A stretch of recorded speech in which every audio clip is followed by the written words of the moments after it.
ಚೇಳೂರಲ್ಲಿ ಗುರುವಂದನಾ ಸ್ನೇಹ ಸಮ್ಮಿಲನ ಕಾರ್ಯಕ್ರಮ.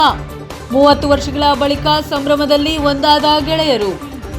ಚೇಳೂರು ಪಟ್ಟಣದ ಕರ್ನಾಟಕ ಪಬ್ಲಿಕ್ ಶಾಲಾ ಆವರಣದಲ್ಲಿ 1995-93ನೇ ಸಾಲಿನ ಎಸ್ಎಸ್ಎಲ್ಸಿ ವಿದ್ಯಾರ್ಥಿಗಳು ಗುರುವಂದನಾ ಸ್ನೇಹ ಸಮ್ಮಿಲನ ಕಾರ್ಯಕ್ರಮವನ್ನು ಆಯೋಜಿಸಿದ್ದರು. ಇನ್ನು 30 ವರ್ಷಗಳ ಹಿಂದೆ ಚಿಕ್ಕ ಮಕ್ಕಳಾಗಿದ್ದಾಗ ನೋಡಿದಂತಹ ಮುಖಗಳು ಇಷ್ಟು ವರ್ಷಗಳ ನಂತರ ಒಬ್ಬರಿಗೊಬ್ಬರು ಪರಿಚಯ ಮಾಡಿಕೊಂಡು ಹಸ್ತಲಾಘವ ಮಾಡಿಕೊಂಡು ಸಂತೋಷದಲ್ಲಿ ತೇಲಾಡಿದರು.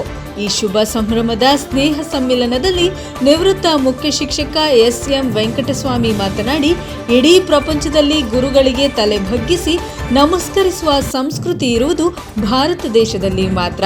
ಅದಕ್ಕಾಗಿ ಪವಿತ್ರವಾದ ಭಾರತೀಯ ಸಂಸ್ಕೃತಿಯನ್ನ ಪ್ರಪಂಚದ ಎಲ್ಲ ದೇಶಗಳು ಅಪ್ಪಿಕೊಳ್ಳುತ್ತಿವೆ. ಶೈಕ್ಷಣಿಕ, ರಾಜಕೀಯ ಹಾಗೂ ಸಾಂಸ್ಕೃತಿಕ ಮೌಲ್ಯಗಳು ಇಲ್ಲದ ನೆಲೆಯಲ್ಲಿ ಶಿಕ್ಷಕರು ಅಕ್ಷರದ ಬೀಜವನ್ನ ಬಿತ್ತನೆ ಮಾಡಬೇಕು. 30 ವರ್ಷಗಳಾದರೂ ಗುರುಗಳನ್ನ ಮರೆಯದೆ ಗುರುವಂದನಾ ಸಮಾರಂಭ ಮಾಡುತ್ತಿರುವ ನಿಮಗೆ ಒಳ್ಳೆಯದಾಗಲಿ.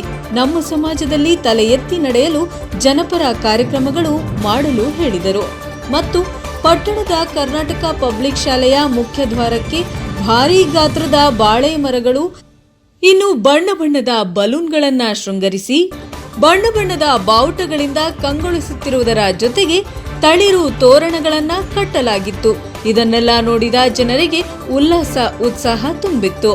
ಎಲ್ಲ ಜನರು ನೋಡಿ ಪುಳಕಿತರಾಗಿ ಸಮಾರಂಭವು ನೂತನ ವಧುವಿನಂತೆ ಕಂಗೊಳಿಸುವುದರ ಜೊತೆಗೆ ನೋಡುಗರನ್ನ ಆಕರ್ಷಿಸುತ್ತಿತ್ತು.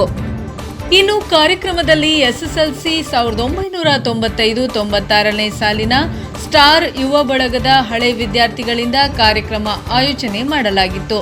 ಪಟ್ಟಣದ ಪ್ರವಾಸಿ ಮಂದಿರದ ಕೆಪಿಎಸ್ ಶಾಲೆಯ ಸಮಾರಂಭದ ವೇದಿಕೆಗೆ ವೀರಗಾಸೆ ತಂಡದೊಂದಿಗೆ ತಮಟೆ ವಾದ್ಯಗಳೊಂದಿಗೆ ಗುರುಗಳಿಗೆ ಭಕ್ತಿಭಾವದಿಂದ ಹೂವಿನ ಸುರಿಮಳೆಯನ್ನ ಸುರಿಸಿ ಕರೆತಂದರು.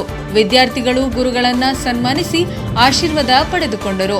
1995-96ನೇ ಸಾಲಿನ ಸ್ಟಾರ್ ಯುವ ಬಳಗದ ನೇತೃತ್ವ ವಹಿಸಿತ್ತು.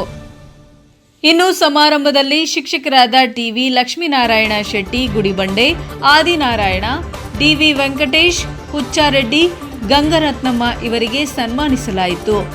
ವರದಿ ಲೋಕೇಶ್ ಪಿವಿ, ಪ್ರಜಾಪವರ್ ಟಿವಿ.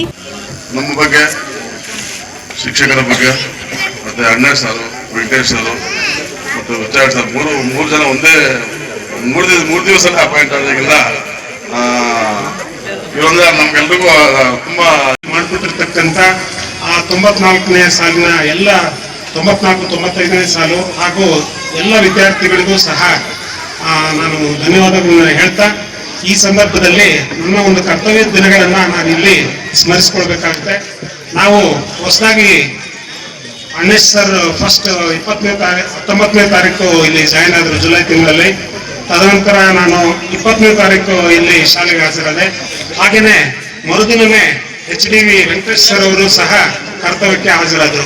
ತದನಂತರ ಗಂಗರತ್ನಮ್ಮ ಮೇಡಮ್ ಅವರು ಸಹ ಹಿಂದಿ ಶಿಕ್ಷಕಿಯಾಗಿ ಈ ಶಾಲೆಗೆ ಬಂದರು. ನಾವು ಬಂದಾಗ ಹೊಸದಾಗಿ ಬಂದಿದ್ವಿ. ಇಲ್ಲಿನ ಭಾಷೆ ನಮಗೆ ಅರ್ಥ ಆಗ್ತಾ ಇರಲಿಲ್ಲ ಸರಿಯಾಗಿ. ಮಕ್ಕಳು ಏನ್ ಮಾತಾಡ್ತಾ ಇದ್ದೀರಾ, ತೆಲುಗು ಮಿಕ್ಸ್ ಅಲ್ಲಿ ಮಾತಾಡ್ತಾ ಇದ್ರು. ಯಾಕೆಂದ್ರೆ ಇಷ್ಟೊಂದು ವಿಜೃಂಭಣೆಯಿಂದ, ಇಷ್ಟೊಂದು ಆಸಕ್ತಿಯಿಂದ ಮಾತೃದೇವೋಭವ, ಪಿತೃದೇವೋಭವ, ಆಚಾರ್ಯ ದೇವೋಭವ ಅಂತ ಹೇಳೋದಕ್ಕೆ ವರ್ಷ ಆದರೂ ಗುರು ಹಿರಿಯರಲ್ಲಿ ಭಕ್ತಿ ಇಟ್ಟುಕೊಂಡು ಈ ಕಾರ್ಯಕ್ರಮವನ್ನು ನಡೆಸ್ತಾ ಇದ್ದೀರಾ.